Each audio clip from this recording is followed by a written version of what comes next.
नमस्कार, आप देख रहे हैं दृष्टि न्यूज। तमाम खबरों के लिए चैनल को लाइक, शेयर और सब्सक्राइब जरूर करें। खरीफ की फसल को लेकर इन दिनों किसान बड़े ही चिंतित हैं और मौसम का हाल क्या रहने वाला है तथा हमारे खेतों में कौन सी फसल अच्छी पैदावार देगी, उसके लिए चाहे मिट्टी परीक्षण का मामला हो या फिर उर्वरकों का या फिर किस तरह के कीटनाशक और बीज उपचार में इस्तेमाल है, इन तमाम बातों पर हमारे संवाददाता यशपाल यादव ने कृषि विभाग के एसडीओ अशोक कौरव से विशेष कृषि वैज्ञानिक सूर्यभान सिंह से खास चर्चा की। नमस्कार यादव जी। अपने यहाँ की विदिशा जिले की मतलब भूमि है, काली मिट्टी है और बहुत अच्छी उपजाऊ मिट्टी है। मौसम में ये वैज्ञानिकों ने मतलब घोषणा की है कि शीघ्र ही मानसून आने को है, तो किसान खेती की तैयारी में इस समय लगा हुआ है। और इस बार धान के ऊपर खास करके रुझान किसानों का अधिक है, तो धान के छोटे छोटे वो जो प्लॉट बना के किसान तैयारी करके और उसमें लगा हुआ है। और लगभग अन्य वर्षों की अपेक्षा धान का रकबा इधर इस साल अधिक रहेगा, क्योंकि मौसम में भविष्यवाणी की गई है कि इस बार बारिश थोड़ा लेट तक रहेगी, तो इसलिए धान की तरफ लोगों का रुझान अच्छा है।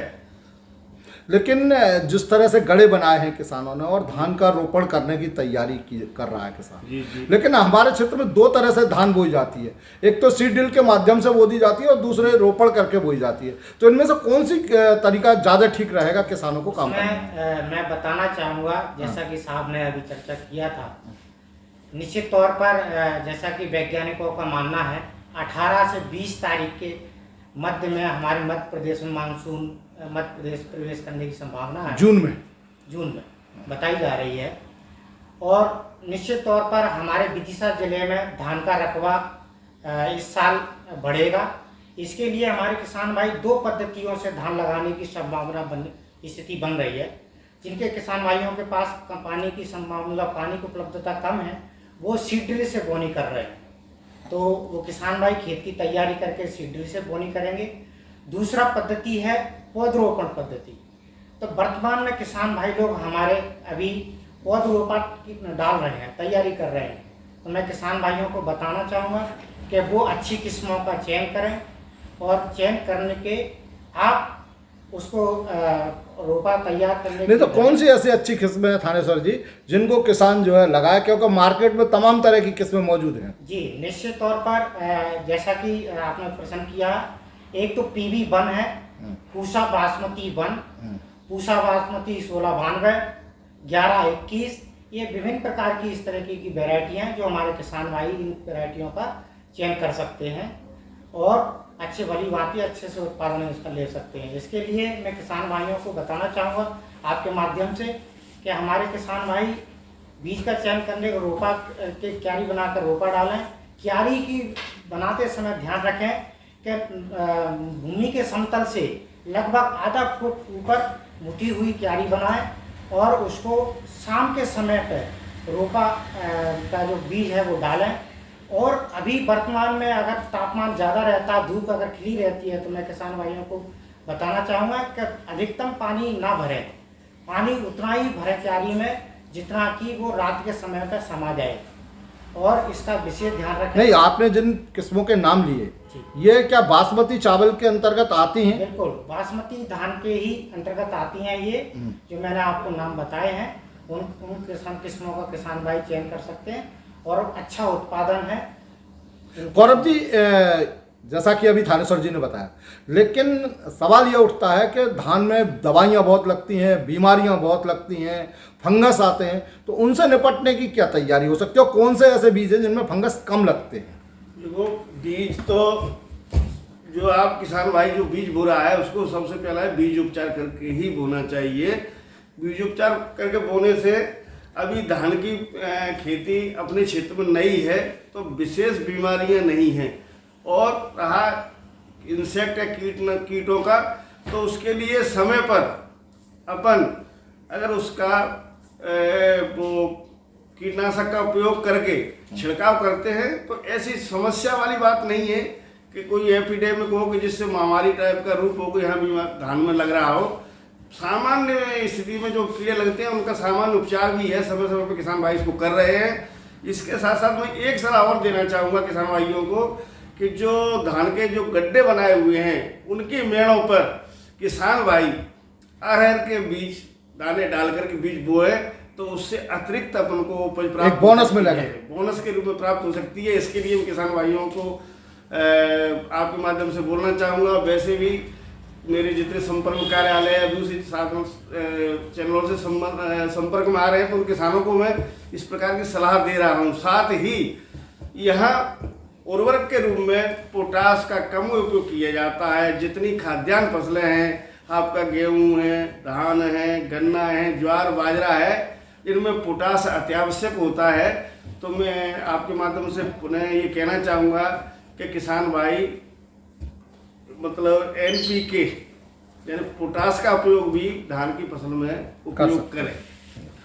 थानेश्वर जी, मैं आपसे ये जानना चाहूँगा कि धान चलो एक हो गई खरीफ की फसलों में, लेकिन इसके साथ साथ ये हमारा क्षेत्र सोयाबीन के लिए जाना जाता है, उड़द और मूंग के लिए भी जाना जाता है। तो इस क्षेत्र में अभी और कौन सी ऐसी फसलें हैं जो मौसम के हिसाब से और वेदर के हिसाब से बोना उचित रहेगा? बिल्कुल, निश्चित तौर पर जैसा कि मौसम बताया जा रहा है कि इस बार लंबे समय तक वर्षा होने की संभावना है, तो हमारे किसान भाई लोग सोयाबीन की फसल का भी चयन कर सकते हैं और जिनके पास पानी की उपलब्धता है वो धान की फसल का भी चयन निश्चित तौर पर कर रहे हैं और करेंगे। उड़द के मामले में क्या रहा है? उड़द के मामले में संभावना ये है कि जहाँ पर हम जैसा कि हमारे विदिशा जिले की भारी जमीन है, मध्यम काली मिट्टी है और पानी की बरसात की संभावना ज़्यादा बताई जा रही है। उड़द की फसल 70 से 75 दिन की वैरायटी रहती है, लगभग रहती हैं। तो ऐसी स्थिति में मतलब उड़द पर हमारे किसान भाई लोग कम जाएं तो ही ज़्यादा अच्छा है। जिनकी ज़मीन हल्की है और वही किसान जिनका ढालू खेत है और ज़मीन हल्की है वो किसान भाई उस खेत में उड़द की फसल लगा सकते हैं निश्चित रूप से। लेकिन सोयाबीन और अगर उड़द या दूसरी फसलों की बात करें, मूंगफली वगैरह, लेकिन लास्ट में पानी गिरने की संभावना ज़्यादा व्यक्त की जाए तो कौन सी फसलें ऐसी रहें जो पानी जब उस समय गिरे उससे पहले ही ये फसल आ जाए? तो उसकी संभावना तो ये है जैसे कि अगर जैसे उड़द है तो उड़द अगर अर्ली वैरायटी अगर अपन लगाएं, अर्ली लगाएं तो भी वो 70 दिन से पहले क्योंकि मूंग है, उड़द है, यही दो खरीफ की फसलें हैं जो अपन 65 से 70 दिन के बीच में इसको अपन हार्वेस्ट कर सकते हैं। तो जो पानी अतिरिक्त पानी लास्ट में पानी की संभावना बताई जा रही है उससे पहले हार्वेस्ट हो सकती है। तो ये इसका समस्याएं आमतौर पर आती हैं, जैसा कि पूर्व में भी चर्चा हुआ। एक तो फंगस की समस्या आती है, दूसरा खरपतवार की समस्या आती है। तो फंगस के लिए हमारे किसान भाई लोग बीज का उपचार करें, कार्बनडाइजम के 2 से 2.5 ग्राम प्रति केजी के हिसाब से बीज उपचार करके फिर रोपा डालें और साथ में ही उसका नर्सरी का भूमि का उपचार भी करें ट्राइकोडर्मा से। तो अगर आप उसके लिए 1 हेक्टेयर के लिए अगर आप रोपा डाल रहे हैं तो कम से कम जो क्यारी तैयार कर रहे हैं उसमें 2 से 2.5 किलो ट्राइकोडर्मा का मिश्रण करके मिट्टी के साथ में गोबर के खाद के साथ मिश्रण करके उसमें नर्सरी में मिला लें। ये आपके फंजीसाइड मतलब फंगस के रूप में कंट्रोल नियंत्रण करेगा। दूसरी जो समस्या आती है खरपतवार की, तो मैं किसान भाइयों को बताना चाहूँगा आपके माध्यम से कि वो नर्सरी में प्री इमरजेंसी बोने के बाद दूसरे या तीसरे दिन पर प्री इमरजेंसी के रूप में आप पायराजोसल्फोन इथाइल आता है 10% WG के नाम से, उसका आप किसान भाई लोग इस्तेमाल कर सकते हैं खरपतवार के नाशक के रूप में। दूसरा, बोने के बाद और अंकुरण के बाद में 10 से मतलब लगभग 12 से 15 दिन की अवस्था की जब अपनी नर्सरी हो गई है उस अवस्था में बेस्पायरवेट सोडियम आता है, उसका भी आप छिड़काव करके हमारे किसान भाई लोग खरपतवार नियंत्रण का कर सकते हैं। गौरव जी, आपसे एक सवाल है जी कि खेती के लिए मिट्टी बहुत आवश्यक होती है, तो मिट्टी का हम परीक्षण, क्योंकि शासन तो बहुत कहता है मिट्टी का परीक्षण कराएं, लेकिन लगभग मुझे नहीं लगता कि कोई ज़्यादा किसान कराते हैं, कुछ बहुत जागरूक किसान होंगे वही मिट्टी परीक्षण कराते हैं। तो मिट्टी का परीक्षण कैसे कराया जाता है? मिट्टी का परीक्षण के लिए अपने यहाँ वर्तमान में जिले में मंडी में 2 प्रयोगशालाएं संचालित हैं, साथ ही एक निजी प्रयोगशाला अपने बासौदा में भी प्रारंभ हो गई है और उसमें भी हम नमूने भेज रहे हैं। तो हमारे क्षेत्रीय कार्यकर्ताओं के माध्यम से हम लोग किसानों को मतलब बताते हैं और उनसे नमूने लेते हैं। कुछ नमूने क्षेत्रीय कार्यकर्ता भी स्वयं कलेक्ट करते हैं और कुछ किसानों से भी कलेक्ट करवाते हैं और उनको ये इस बाबत बताते हैं कि भाई नमूना इस तरह से लेना है, ज़मीन का ऊपर का थोड़ा सा लेयर हटा करके और जहाँ मेंस को छोड़ देना, पेड़ के नीचे से नीला, इस टाइप से किसानों को बता के और भी नोच टाइप का एक गड्ढा करके उसमें खरोच के उस नमूने लिए जाते हैं और वर्तमान में नमूने लिए जा करके मतलब लैब को भेजे जा रहे हैं। तो इनके रिजल्ट कब तक आएंगे? रिजल्ट अपने यहाँ बासोदा में लगभग 500 का तो रिजल्ट मतलब तैयार हो चुका है, 500 नमूनों भाई का। क्या किसान जब फसल बो देगा उसके बाद आप रिजल्ट देंगे तो उसका कोई मीनिंग नहीं होता। नहीं, शीघ्र ही 500 का तो हो चुका है और शीघ्र ही प्रयास है कि बोनी से पूर्व मतलब उनसे रिजल्ट ले लें, क्योंकि नमूने यहाँ के निजी प्रयोगशाला में तो हम भेज चुके हैं नमूने। अच्छा, इसका शुल्क क्या देना होता है अगर निजी प्रयोगशाला में करा? शासन के द्वारा पूर्णतः निःशुल्क है मिट्टी परीक्षण इस समय।